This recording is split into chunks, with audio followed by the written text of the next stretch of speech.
Bonjour à vous. Je vais tenter de répondre à la question aujourd'hui de Diane, que je remercie pour avoir soumis cette question dans le réseau social le plus connu, certainement, Facebook.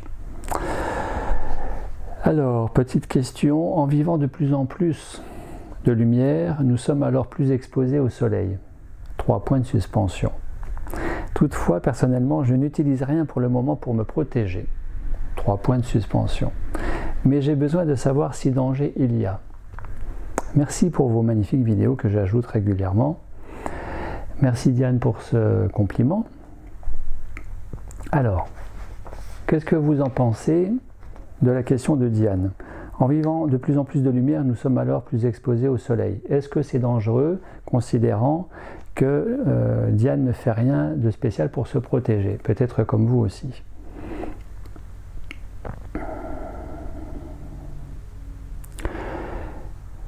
Je trouve ça très intéressant. Je trouve cette formulation de la question de Diane très intéressante parce qu'elle repose encore une fois, et je suis sûr que Diane n'en avait pas conscience, et peut-être vous non plus. Cette formulation repose sur le principe dualiste, de la dualité, de l'opposition, de tout avec tout, propre au mental cartésien, qui est un mental séparatiste, dualiste, non pacificateur, non unificateur, le fameux moi névrotique, qui contrarie en permanence cette fameuse notion d'équilibre, d'homéostasie, de rassemblement et donc d'unité avec soi-même, de manière à être bien avec soi-même et donc bien avec le reste. Le reste, c'est le tout, le fameux champ unifié quantique dont il serait possible de se nourrir et que l'on va appeler nourriture pranique dans un état de conscience élargi. Mais comment est-ce que nous pouvons être dans un état de conscience élargi si nous sommes en permanence, si nous persistons, si nous nous confortons même à notre insu, à rester dans une approche dualiste de la vie? Pourquoi est-ce que je dis ça? En vivant de plus en plus de lumière, nous sommes alors plus exposés au soleil. Je n'utilise rien pour le moment pour me protéger. Alors j'ai envie de dire à Diane, il ne faut surtout pas vivre de soleil, il ne faut surtout pas vivre de lumière, puisque ça nécessite de se protéger. Donc pourquoi vivre de lumière si après il faut s'en protéger? Non, il n'y a absolument pas lieu à se protéger de la lumière, dans le sens où il faut distinguer lumière au sens propre et lumière au sens figuré. Lumière au sens propre, eh bien, c'est effectivement l'exposition à la lumière produite par le soleil, que l'on va appeler biophotons, particules de prana, biophotons, le chi, le ki, etc., etc. Produite par le soleil et produite par tous les soleils de toutes les galaxies, certainement. L'univers n'est pas constitué que d'un seul soleil du fait de notre galaxie à nous, mais on peut imaginer X soleils produisant cette même source de vie, la fameuse lumière, le biophoton, sans quoi aucune source de vie ne serait possible. Le vivant ne saurait être possible sans cette lumière, sans cette exposition et bien plus encore, sans cette imprégnation, sans cette nourriture lumière. Pour autant, il ne faut pas confondre la lumière produite par le soleil et le fait de voir clair la journée, et encore moins le fait d'être exposé au soleil, qui effectivement nécessite de la modération, du bon sens quant au fait d'avoir une peau sensible au soleil et de ne pas s'exposer de façon trop prolongée, surtout aux heures les plus chaudes de la journée, qui fait que nous pourrions nous exposer à un érythème, c'est-à-dire à un coup de soleil. Et tout le monde sait, chacun sait que l'exposition prolongée au soleil expose au risque du cancer de la peau. Donc c'est bien évident qu'il n'est pas question de s'exposer n'importe quand, n'importe comment au soleil. Il faut distinguer ce soleil-là de la lumière en tant que telle qui se trouve dans l'atmosphère, même en l'absence de soleil. Je l'ai toujours dans un placard à balai, dans une chambre, la nuit, les volets fermés, portes fermées. La lune étant seul maître de notre sommeil la nuit, dans le ciel étoilé, eh bien, il y a toujours autant de particules de lumière, mais ça ne risque pas de nous exposer à un coup de soleil. Ce qui va brûler la peau, ça va être les rayonnements directs du soleil, les ultraviolets et d'autres manifestations solaires directes. Et il faut distinguer la particule de prana, la particule de lumière qui, elle, ne provoque pas de coup de soleil. Donc là, il y avait, je crois, un éclaircissement à apporter sur ces deux choses, lumière photonique et lumière ultraviolet. Ultraviolet, infrarouge, etc., etc. Ça devient très technique. Et puis, il y a cette lumière au sens figuré. Cette lumière au sens figuré. Vivre de lumière en étant de plus en plus exposé au soleil. Mais quel soleil? Est-ce que c'est toujours le soleil extérieur? Ou est-ce que dans ce cas-là, on peut aussi envisager ce soleil intérieur, que les orientaux appellent la conscience solaire? Et on voit bien, soleil, conscience. Donc le développement d'une conscience et le développement de ce soleil, l'expansion de ce soleil central qui est le rayonnement du cœur, tout simplement. Et puis, plus le cœur rayonne, parce que resitué, recentré, aligné au niveau de ces quatre corps, démentalisé de cette hypertrophie du mental, désembouteillé de l'emprise de l'ego, en ayant fait davantage un allié qu'un ennemi, puisque sinon c'est faire le jeu de la dualité et rester enfermé dans la dualité, eh bien, le rayonnement du cœur est beaucoup plus facile, beaucoup plus envisageable et beaucoup plus manifeste, qui fait que nous allons produire notre propre lumière. Nous allons produire cette lumière du cœur à la lumière de la conscience, à la lumière du cœur.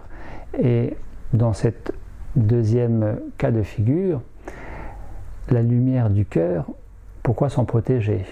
Pourquoi envisager encore une fois des écrans solaires, des crèmes à indice de protection plus ou moins fort, plus ou moins élevé? Non, en réalité, il est bien plus question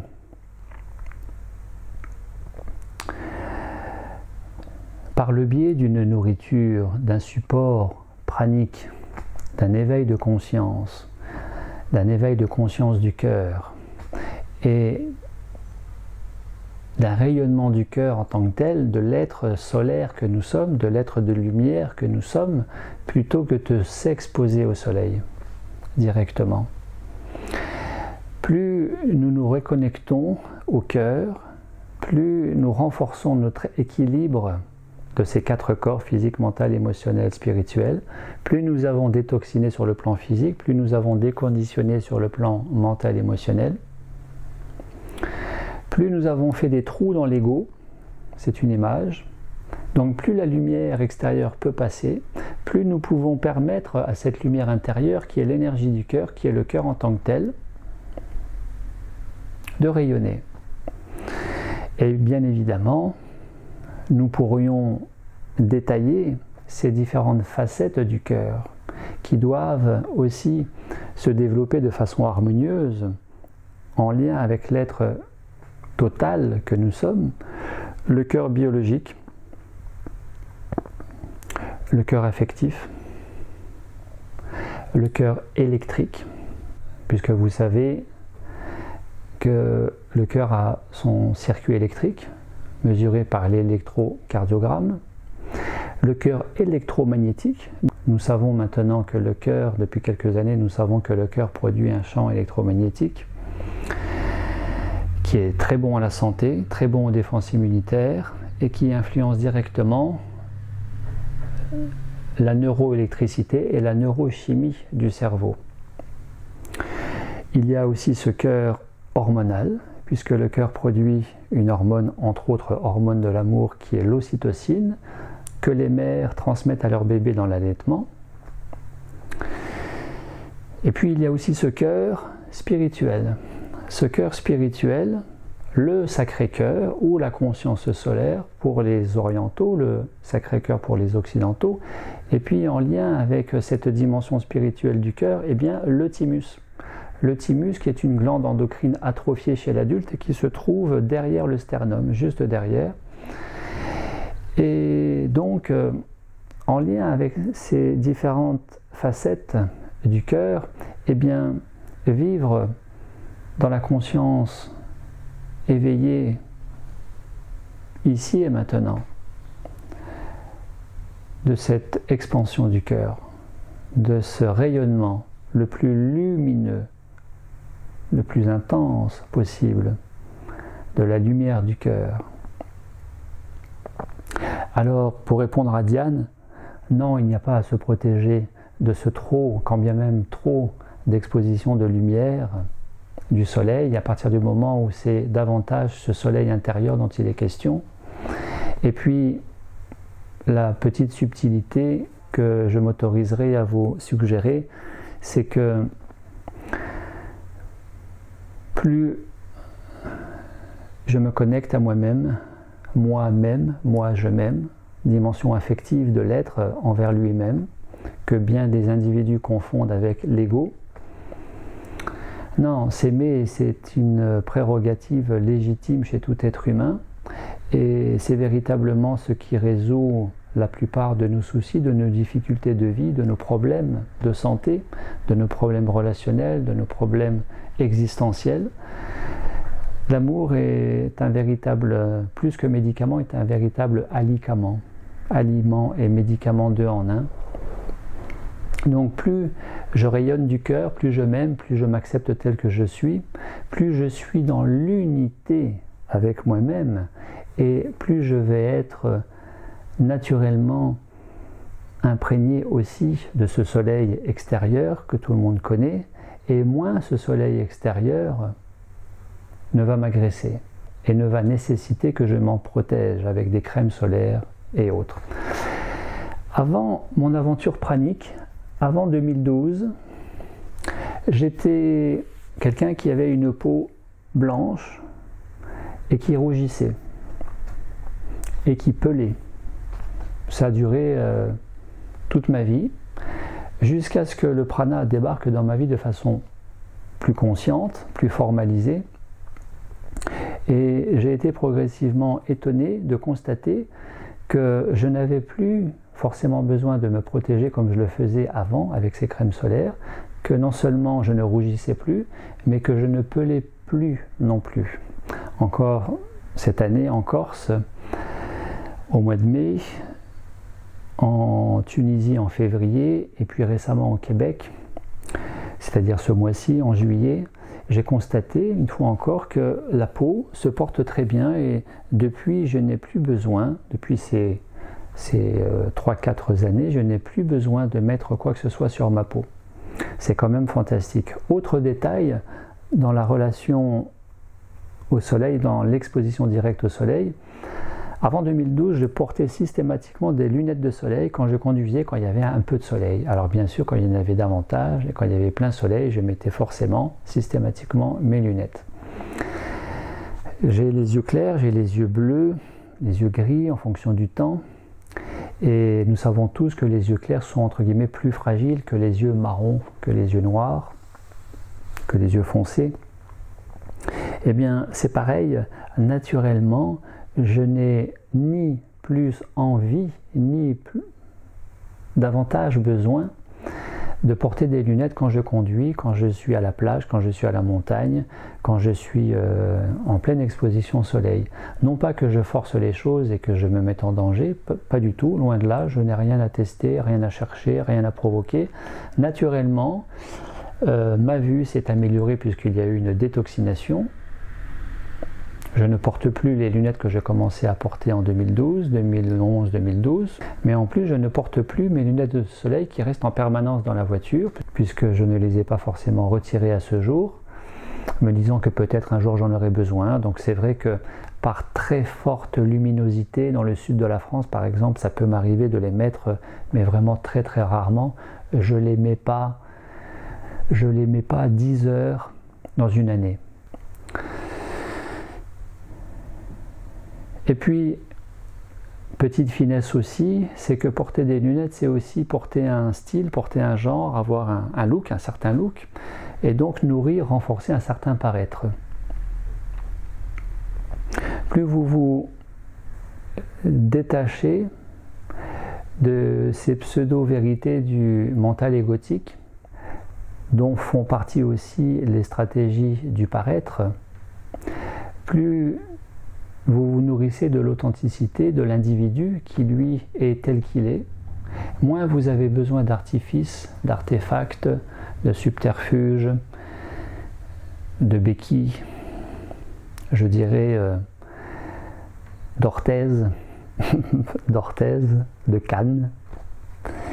Et donc, même dans cette approche du paraître, se donner un genre, un style, eh bien je n'utilise plus non plus ces lunettes. Merci au Roi Soleil de m'avoir permis aussi de me connecter davantage à mon soleil intérieur, soleil central, qui, je vous le souhaite aussi pour vous, brûle